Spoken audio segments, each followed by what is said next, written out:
Welcome to Wednesday's edition of Anglican Unscripted. This is episode 114. It's a bright summer day in Florida. It's a nice pollen day here in Connecticut. I'm Kevin Carlson. And I'm George Conger. And today's August 13th, 2014.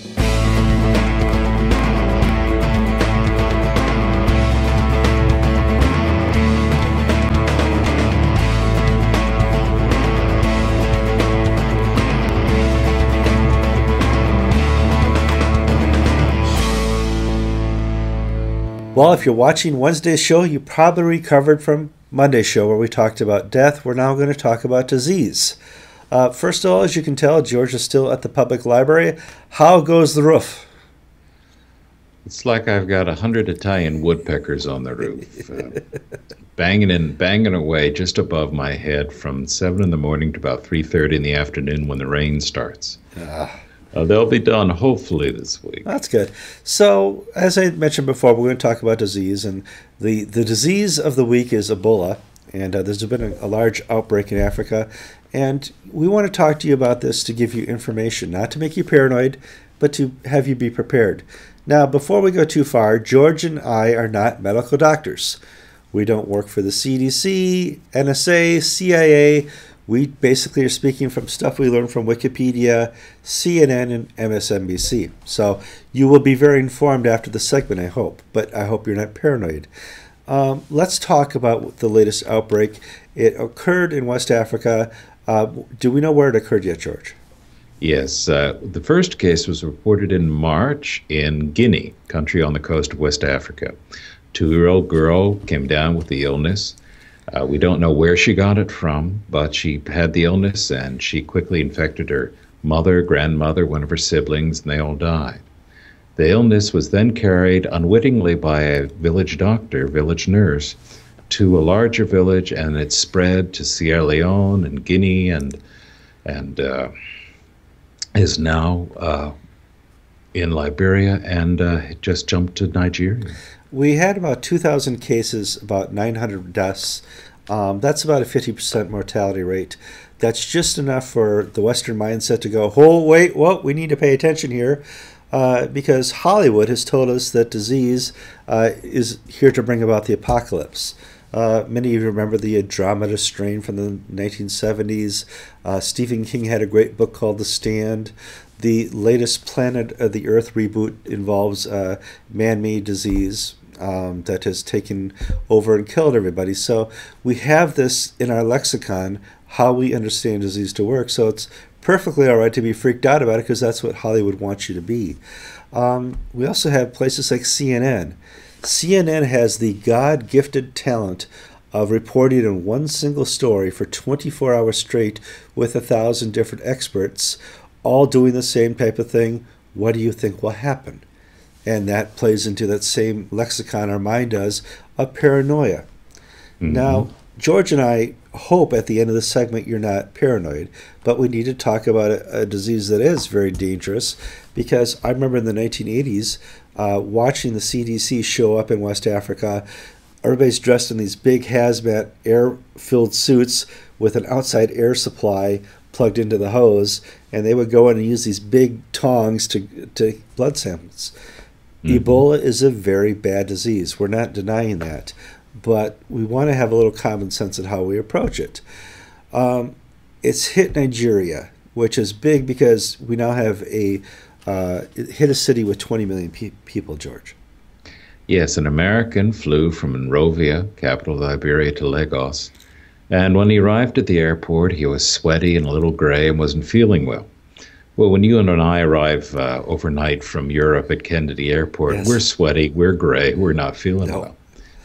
Well, he took ill and was taken to the hospital, and he subsequently died. And the nurse who took care of him at the hospital died. The taxi driver who drove him came down with the illness. The bellhop at the hotel, one of the passengers on the air flight next to him. It is a contagious disease. It's not as contagious as some other diseases. It's not like the Andromeda strain where people just drop dead in a second from this disease. But it is highly contagious, and there's a fear that in Lagos, which is it's an anthill of 20 million people, yes, living cheek by jowl with poor water sanitation, very poor health infrastructure, it could be a catastrophe if this disease becomes, rampages as if it were one of these small villages where it started off. Now, if we look at the history of mankind, history of disease has not been kind to mankind. We don't have to go too far back to talk about the bubonic plague, what it did in Europe. We can talk about HIV here in America and Africa. We can talk about the Spanish flu, which killed more people than the First World War. We can talk about smallpox, which really decimated the American Native Americans. So disease has a unique ability to render man useless and dead.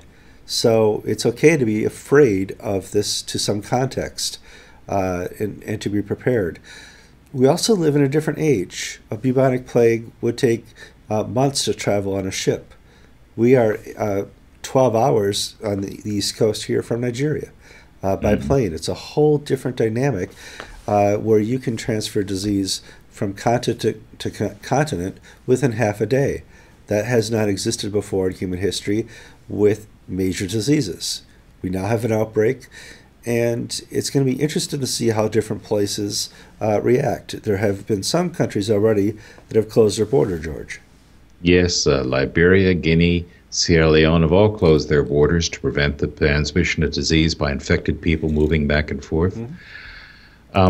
But actually, the churches in Nigeria, the Anglican Church, the Catholic Church, they've instituted some sanitation rules for Holy Communion.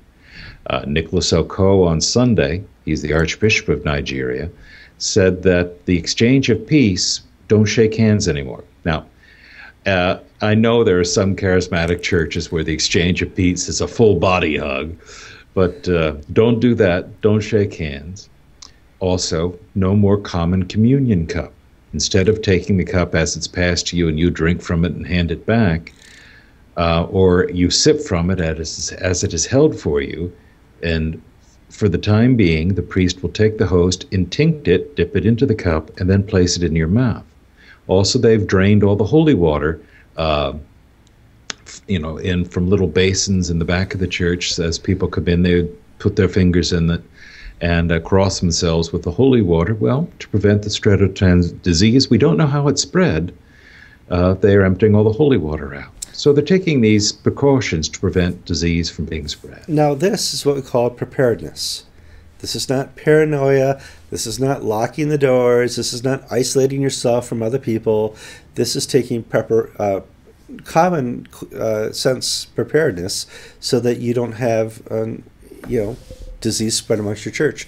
This is something we do at our church in the winter months when there's flu around. We automatically go to intinction. The priest has to put on that alcohol smelly stuff. What do we call that? Hand sanitizer. Hand sanitizer. Before he blesses the host and hands it all out. It's how we are prepared as human beings so we don't spread disease innocently.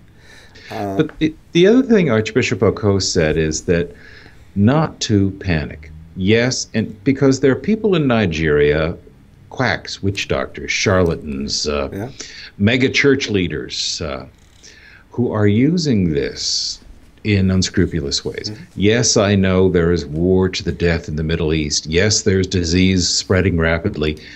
And yes, the Brewers are in first place in their division. Something is happening That's in this end times right there. End times right there.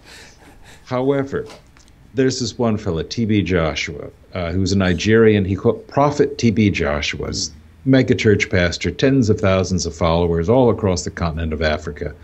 He's saying, if you hear my holy water vials, if you have one of these, it'll protect you from the transmission of this disease. Archbishop Oko, without naming T.B. Joshua in particular, has just said, look, don't fall prey to these quacks peddling the end-time prophecies, peddling amulets and witch doctor cures or holy metals and miracles of that nature. If you're sick, see a doctor. God has given mankind medicine. That is one of God's gifts to creation, the ability to use reason and logic and science, his gifts to us. And if you are sick, not only should you see a doctor, but also pray. Your soul and your body need to be tended by the appropriate people. It's true. I mean, we've been given this mentality by Hollywood called zombieism. And, if we're not too careful, it's really quick to imagine the worst, the World War Z type scenarios. And that's not what this is. This is something that can be contained by common sense, by good health measures. And it's not to be paranoid about. There's a good chance that this is going to hit American shores, and or European shores or Asian shores. And we've been dealing with these diseases in a high level capacity for 30 or 40 years. We know what to do when they get here. One of the things you don't do is freak out. The Bible tells us in Scripture to be anxious in nothing, and that includes Ebola. We deal with this through prayer, preparedness, not paranoia.